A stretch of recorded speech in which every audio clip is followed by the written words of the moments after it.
Welcome to another edition of Real Folk Talk.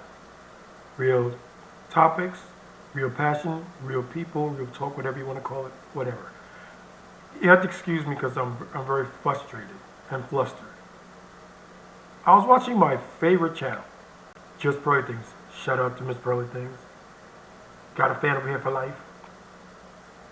And there's a snippet of a video that I was watching, which is called "This Modern Woman Could Not Accept This." And once again, you're dealing with people who, for one reason or another, simply refuse to acknowledge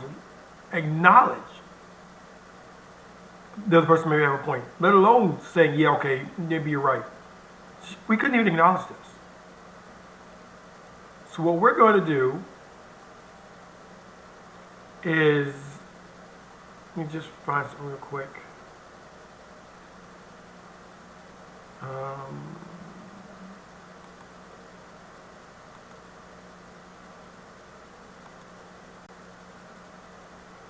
Is we're going to switch over to this video and we're going to see how it works.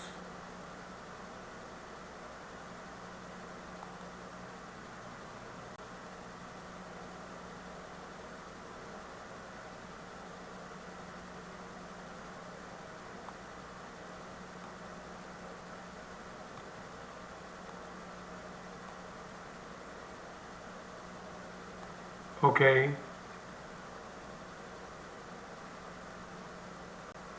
Here we go.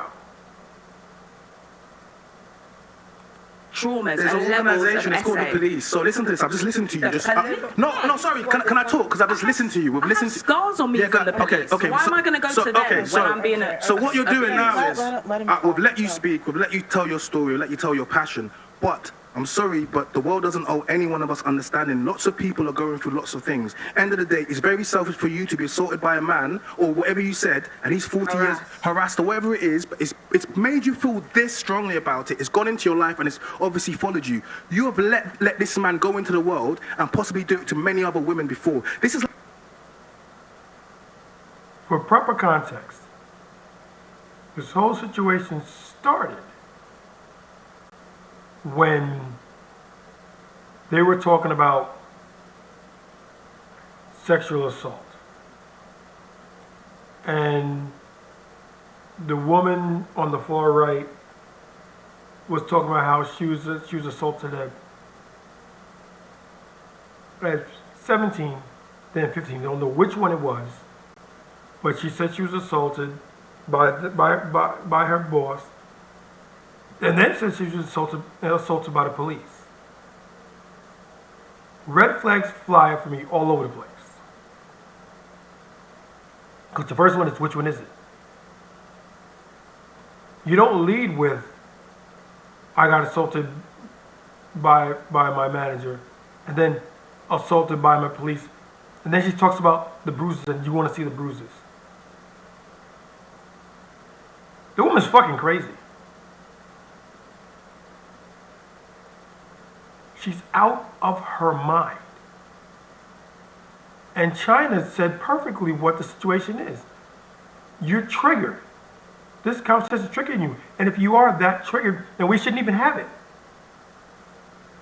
Let us continue. It's like knowing a man is actually like for example, if someone touched kids and you knew they did that and you never I was a kid. No, wait, I hold was a on. kid. No, you wasn't. You're 17. Let's not Yeah, do this. I'm Please stop under being 18. interrupted. No, listen. Technically. Okay, so if you're gonna keep doing this, then I wish I was there. But then again, it would take me everything that I have not to get up and punch her dead in her face. Good frickin' night.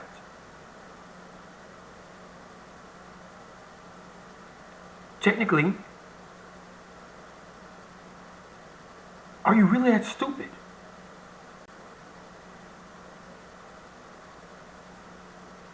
This video is triggering me. then we're not going to be able to get off. Because basically, you said to me, I couldn't open, at 17, you can open a bank account. You can open a bank account at like 11 years old. What tends to happen is a lot of people come over here and they're trying to act like, oh, when I wasn't an adult. At 17, you knew right from wrong. End of the day, if you had any family, any people around you, if you didn't call you to scenario, I understand that. But you have the police there. You cannot come onto a platform and be this fluid and be this articulate and challenge Pearl and say to myself, oh, you know what, I couldn't go to the police. There's nobody around. The police is there. Then you say to me, okay, I got attacked by the police. Okay, so you don't have, or whatever it is you say. Scars on me Okay, from cool. the police, so why am I going to go to the police? Okay, so now, okay. Like, Why am I going to go to the police when the police have put scars on me? If indeed this is what happened, okay. But it goes back to a saying that have been perpetuated throughout time and have been amplified recently via law enforcement. If you see something, say something. You can't tell the police? Fine. Tell somebody you trust. That's simple. If you can't tell the police, the people who are been placed by the public to serve and protect you, then tell somebody you can trust. Tell somebody who has your back. Don't live with that feeling by yourself. Don't do it. Because it's going to end very badly for you.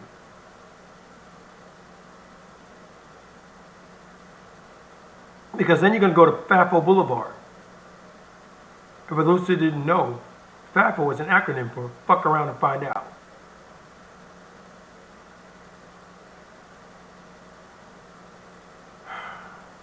"15 have assaulted me." Okay, cool. So now we can't go to the police, right? So you don't So have. who do we go to? Well, I'm just discovering. Who do we report it to? Wait, I'm just discovering. My manager. Who do we report? I'm asking You're you. telling me you can't go to the police. Most people can go to the police, but you're saying to me, so I don't have to take this on board. Do you have? Would you like to see the scars?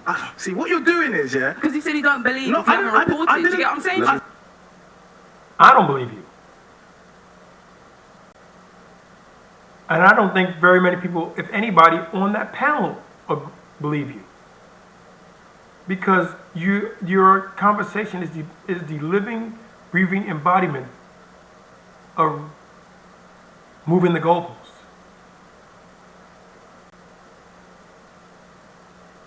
You're Lucy to his Charlie Brown. You're never going to make that extra point. You're never going to get that kick. Ever. And you have your reasons for it. But it is what it is. And to say it's disingenuous is being nice as anything.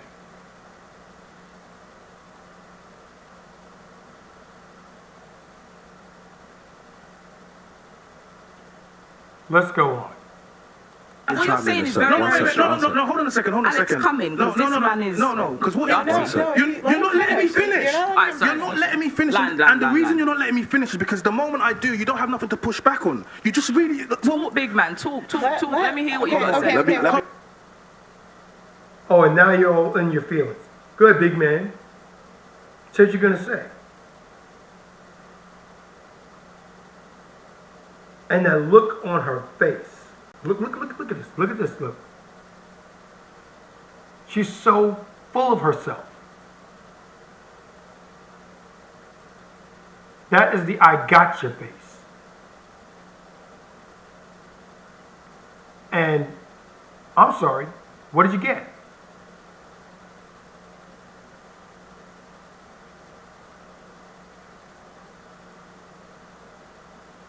The delusion is strong with this one.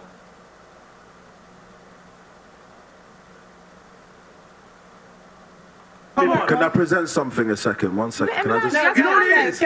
Guys. Let him finish. Because the thing is, yeah, we're not going to be able to have a conversation if you keep doing this because you keep getting triggered. Why are you getting so triggered? It's like that. No, if this is trauma, let's not talk about it because you're getting very triggered by it and you don't have to speak about it. If this is causing you trauma, because we can't even have a conversation, in order for me to have a conversation, we're going to have to ask you some questions. We're going to have to diverge. And every time I do, you get triggered and you interrupt me. So I don't want to do it if we can't do it, Paul. There's no point. See?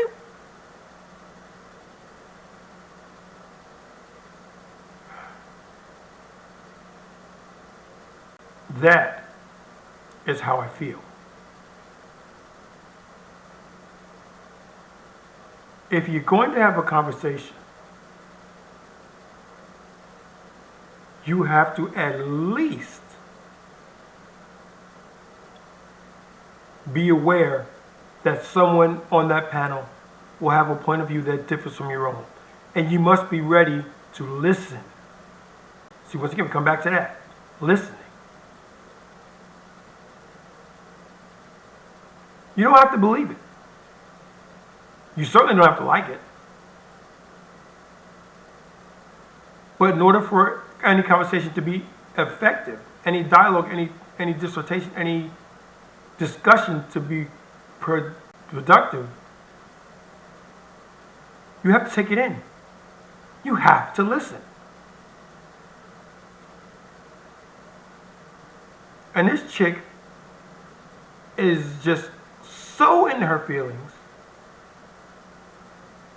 so into her version of sign language being shame, insult, guilt, and need to be right. Rest in peace to Kevin Samuels. And she's into her need to be right. She has to be right. It's another one. Come hell or high water, I'm going to be right.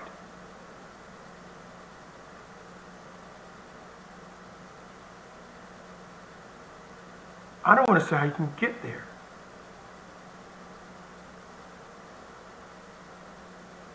A little bit more. What you have to say? You said you're going to land. Is that what you had to say? Is that what you had to say? No, Alex, take it. Okay, that's what I thought. Okay, that's what I thought.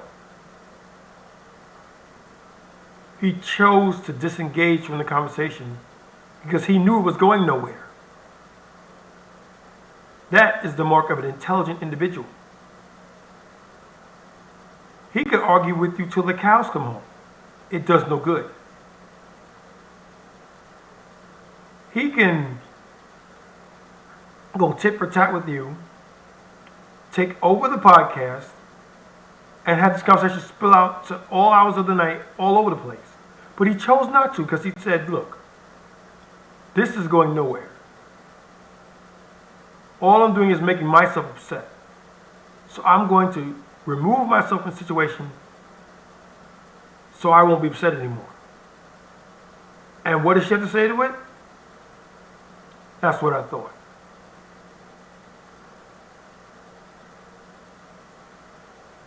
Let me present something to you, Steph, yeah? Yes, Alex. For the rest of us to just listen to. So, Steph, let's say you were looking right now at a 17-year-old girl who has just experienced, you're a fly on the wall, you see a 17-year-old girl who's just experienced what you went through with the police, with those situations. What, right now, sitting here now, what do you think are the steps that 17-year-old girl should take? I'd like to hear from the rest of the panel. I've heard from two men. No, don't do that. Don't do that. Don't do that. I'm asking. You can now tell that China's going from despair to anger. I'm going to ask the panel.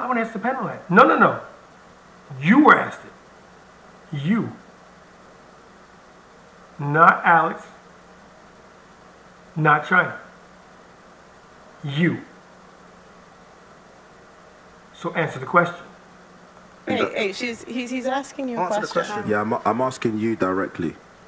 My advice and my concern is for her mental health.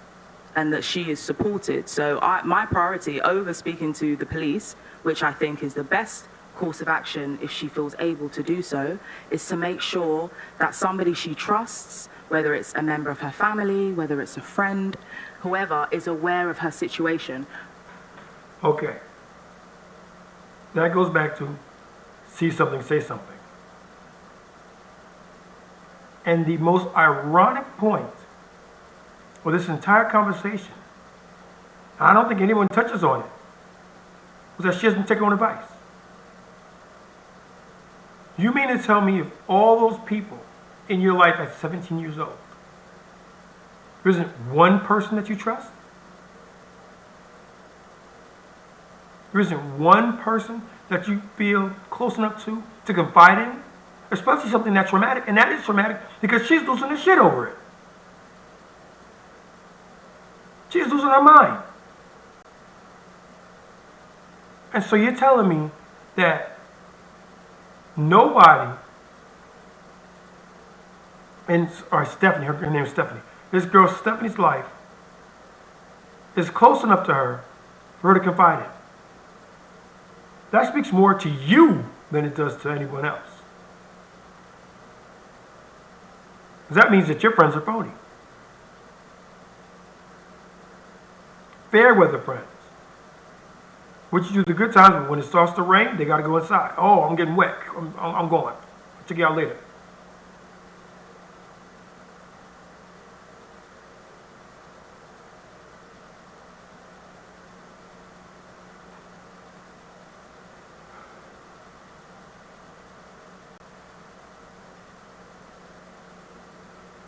I would do a little bit more than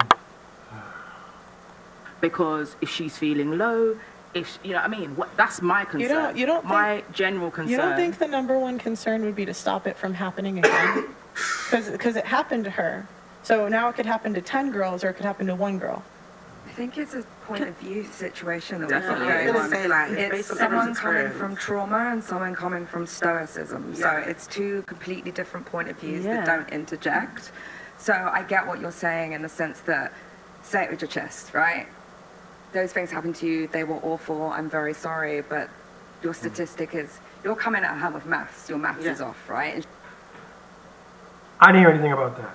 He used his maths, as you say, to bolster his argument. His main argument was simply, something like this happens, you need to tell the police in the first instance. Swallow your pride, table your fear,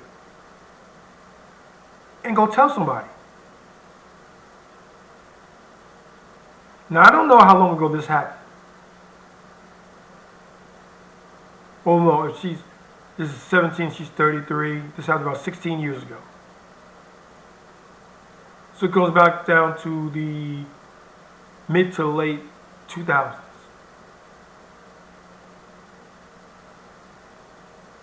Today, you can still go back and get those people in trouble. So what's your excuse?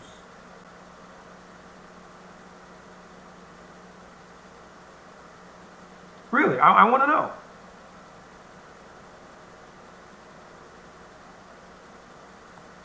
She's saying these things happened to me. So obviously there's going to be a complete non... So can I just stop you for a second? I'll let you go on. You know what it is? I've come on this platform before. I have 3 sisters. I have 4 nieces.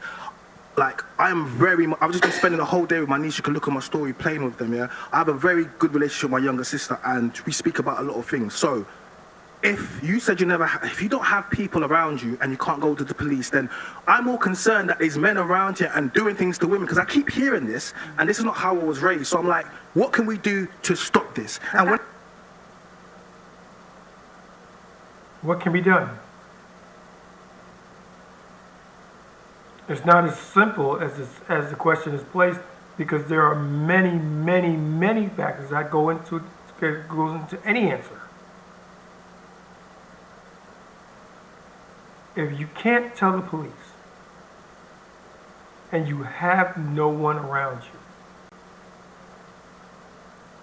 it doesn't stop. Because then the person that's doing it is going to continue doing it until somebody has the balls to stand up to them.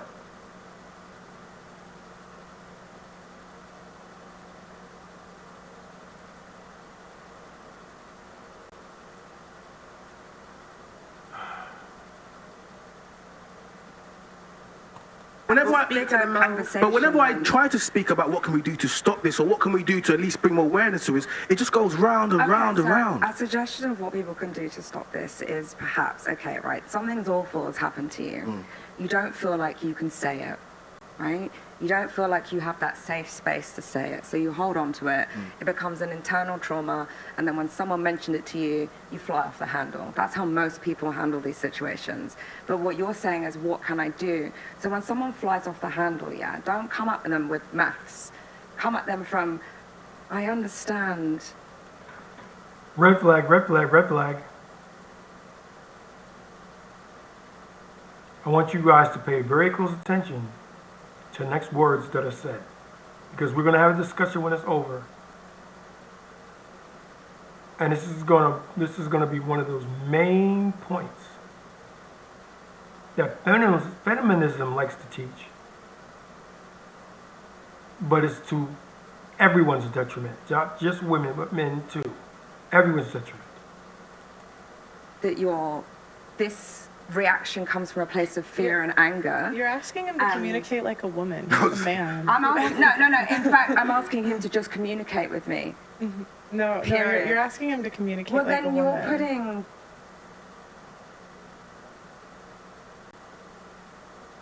Anytime a woman leads with emotion, they want you to be more feminine. Simple fact of life. When a woman comes to you and says, I feel like, I feel that, words like safe space and things like that, that's all telling you that the next words coming out of her mouth are going to be assert your feminism.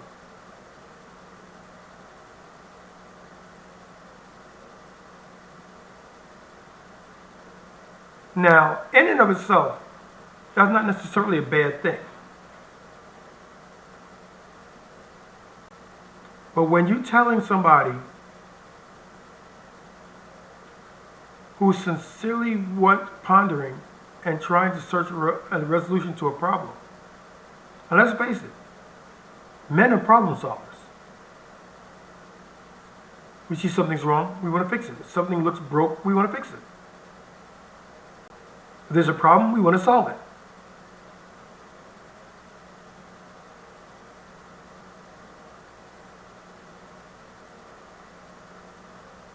And for her to say, I want you to come at this with your feelings and stuff like that. Men as a whole don't think that. Now, do men think that way? Certainly there are some, yes. I think the best ones are the ones that can manage both of them, the logic and emotion. Those are going to be the best men. Because they know how to be both masculine and feminine.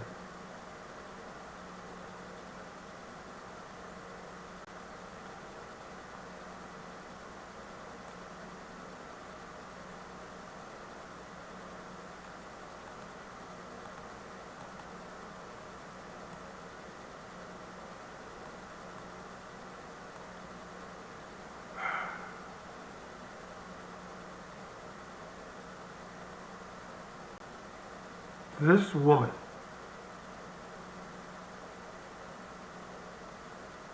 is going to make me lose what little hair I have left.